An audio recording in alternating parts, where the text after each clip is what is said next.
नमस्कार, आप देख रहे हैं राष्ट्रोदय दस्तक। मैं आपके साथ संदीप बघेल और आज हम हुसैनगंज क्षेत्र में आए हुए हैं। यहाँ पर हमारे साथ में राम सूरत पाल गुरुजी हैं, जो कि मोनिका पाल जी की हत्या हुई है और ये राष्ट्रदय पार्टी के जिला सचिव हैं।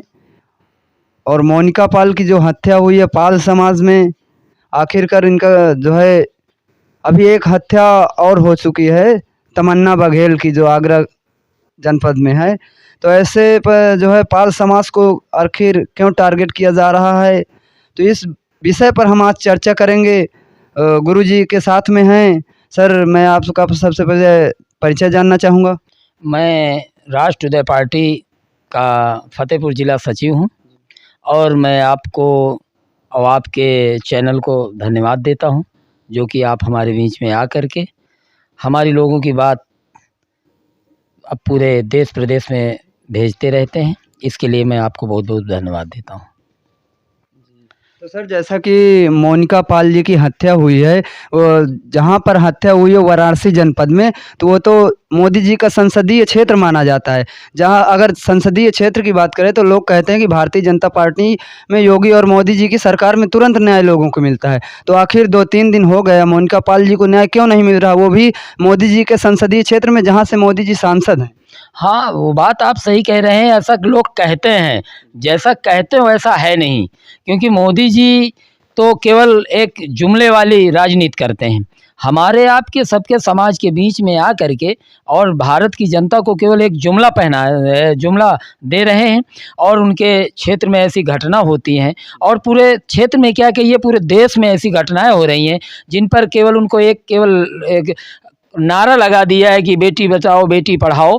ऐसा कुछ नहीं है, बल्कि वो बेटी बचाओ नहीं, खुद हम आपको बचाना है बेटियों को, और उनके बस का नहीं है बेटी बचाना और ना बेटियों को पढ़ाना। हमारे समाज की या देश की जो बेटियां हमारे बीच से निकल कर के बाहर जाती, उनके साथ अनेक जुर्म होते रहते हैं।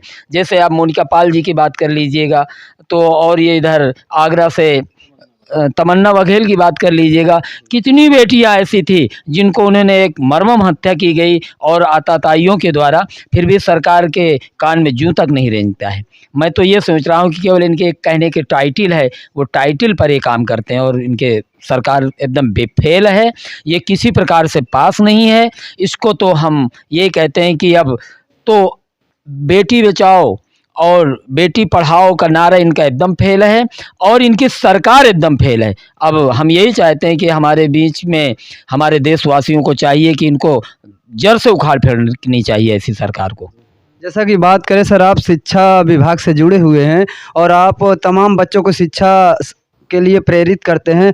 तो शिक्षा की बात की जाए तो इस समय पे जो बच्चे शिक्षा ग्रहण करके तैयारी करके जाते हैं, तो जैसे कि पुलिस की तैयारी करने के लिए बच्चे अभी तक जो है काफ़ी मेहनत किए, लेकिन जब पुलिस का पेपर हुआ उसके बाद लीक कर दिया गया। तो इस विषय पर आप क्या कुछ कहना चाहेंगे?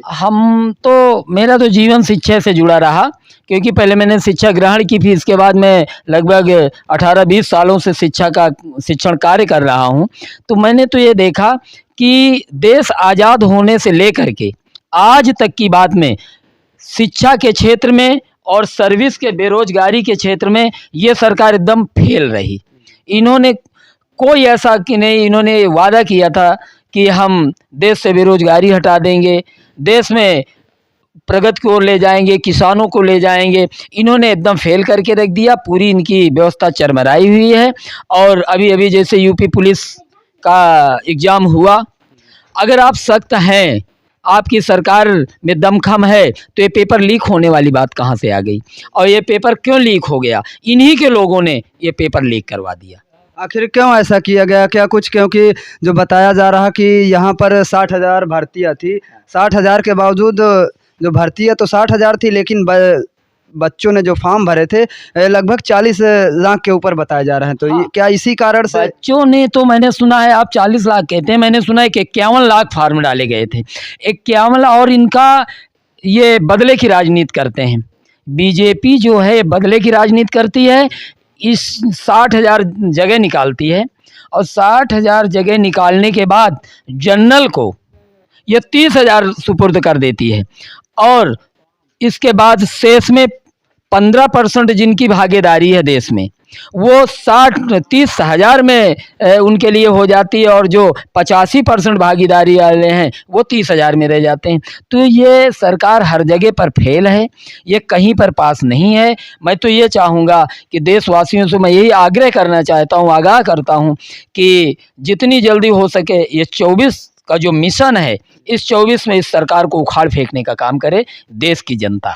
जैसा कि आप कह रहे हैं कि इस 2024 का जो मिशन है, इसमें भारतीय जनता पार्टी को जड़ से फेंकने का काम किया जाए, तो अगर गांव क्षेत्र में लोग जाते हैं तो वहाँ की महिलाएं इतना ज़्यादा भारतीय जनता पार्टी से जुड़ी हुई हैं, वो तो सिर्फ कहती है हमको जो है मोदी जी ने इतना किया, ये किया, वो किया। तो उनके लिए आप क्या कुछ कहना चाहेंगे? क्या सच में करते हैं मोदी जी? नहीं नहीं, बात यह है कि महिलाएं ये नहीं कह रही हैं कि नहीं हम मोदी जी को वोट करेंगे, ये करेंगे। केवल मोदी जी के जो ये, जिनको आप चाटुकार कह दीजिए, वो लोगों के बीच में ऐसी अफवाहें फैलाते हैं कि 5 किलो गेहूं मिल जाता है, 5 किलो चावल मिल जाता है, गैस सिलेंडर मिल गया। मैं ये कहता हूँ 5 किलो से किसी की ज़िंदगी चल जाएगी?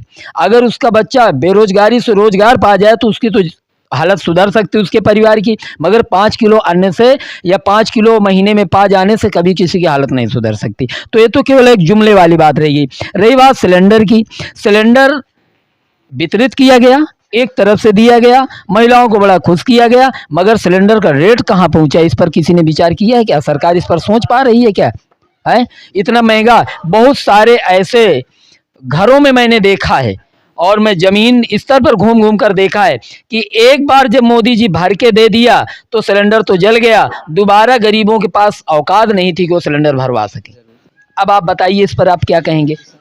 तो अब देखिए हमारे यहाँ कि किसान रोड पर है, दिल्ली के बॉर्डर पे कीलियाँ गड़वा करके सरकार उनको रोक रही है, बिजली वहाँ की व्यवस्था ख़त्म कर रही है। ये सब क्या है?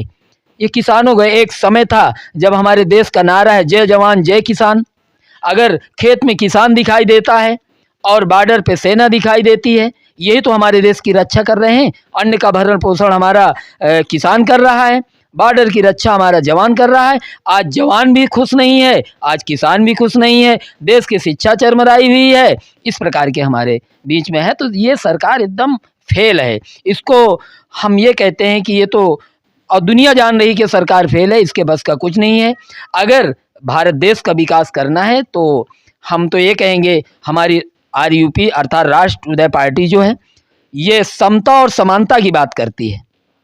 और जैसा कि सर समता समानता की बात करती है राष्ट्रीय पार्टी, तो जो किसान आंदोलन हुआ उसका समर्थन क्या राष्ट्रीय पार्टी करती है? क्योंकि तमाम पार्टियां हैं वो अभी तक किसान का समर्थन नहीं किए हैं। तो क्या आपकी पार्टी राष्ट्रीय पार्टी किसानों का समर्थन करती है क्यों नहीं इस करती? आंदोलन में? क्यों नहीं करती है? हमारी पार्टी किसानों का सहयोग करती है। हमारी पार्टियां जो ये अन्याय अत्याचार हो रहा है इनके समर्थन में रहती है। हमारी पार्टी सभी वर्गों का और सभी लोगों का सम्मान करती है। हमारी पार्टी में भेदभाव, छुआछूत, धर्म से कोई संबंधित है। नेता वही है जो राजनीति करे देश के उत्थान के लिए, जो जाति धर्म पर देश को बांटने का काम करे उसे नेता नहीं कहा जा सकता। तो हम तो ये कहते हैं कि ये बीजेपी पार्टी ये धर्म और राष्ट्र पर लोगों को बांट रही है, जोड़ने का कार्य नहीं कर रही। ये है हमारी। सर मैं बात करूं तो जैसा कि आपने कहा राजनीति, तो यहाँ पर जब पाल समाज में मोनिका पाल की हत्या हुई, तनन्या बघेल की हत्या हुई, तो यहाँ पर तमाम ऐसे लोग हैं जो इस मुद्दे को लेकर केवल राजनीति कर रहे हैं। तो इस पर आपके क्या कुछ विचार है? क्या इसमें जो है इस मुद्दे को लेकर राजनीति करनी चाहिए या उनका जो है खुल करके समर्थन करना चाहिए, उनके न्याय के लिए लड़ाई लड़नी चाहिए? कुछ क्या कुछ कहना चाहिए? बात तो ये आती है कि ऐसे जघन्य अपराध पर हम लोगों को तो राजनीति करने नहीं चाहिए। जो भी देश का नेता, चाहे पक्ष का हो विपक्ष का हो, देश की कोई भी पार्टी है, अगर इस पर राजनीति करती है तो राजनीति अच्छी बात नहीं है। इसमें तो खुल करके जो अन्यायी है, अत्याचारी हैं, इनको तत्काल प्रभाव से अरेस्ट करना चाहिए। इनको यथाउचित, जैसा हमारे संविधान के आधार पर है हत्या करने वाले को, जुर्म करने वाले का, उस तरह का इनको दंड देना चाहिए और इनको सलाखों के अंदर होना चाहिए। मगर हमारे जो सत्ता पक्ष के लोग हैं वो राजनीति का केवल ढिढोरा पीट रहे हैं और इसमें उसी प्रकार सब अन्यायी लोग या आताताई लोग घूम रहे हैं।